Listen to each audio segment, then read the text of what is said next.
shunchaki yor vorishibdi. Mana buni qari, mashina qilib qo'yishgan. Buni qayerda yurishadi? Nimaga bunaqa оформление qilishgan desam, buni takoy odamlarni jalb qilish uchun qilishibdi. Bu o'zimizda kraska bo'yoqlarni sotadigan ukamizning mashinasi. Marketingga ham yor vorishibdi, kallasi ishlab deydimi, o'zi bunaqa mahsulotlarni sotadigan. Bunaqa assortimentni ko'p joyi kallasi ishlamasa ham bo'lmaydi.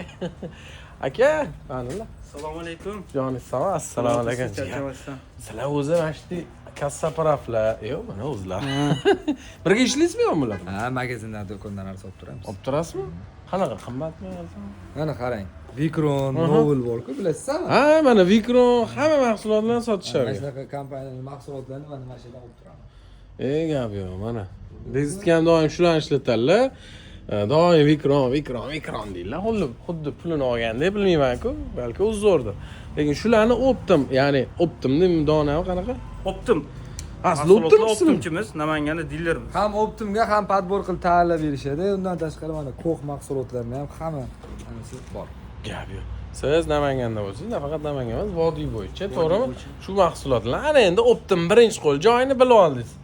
Jigar o'zlariga aloqaga chiqarasizlar. Shu kishim ham o'sha yerdan olarga sirlarini bilib oldik.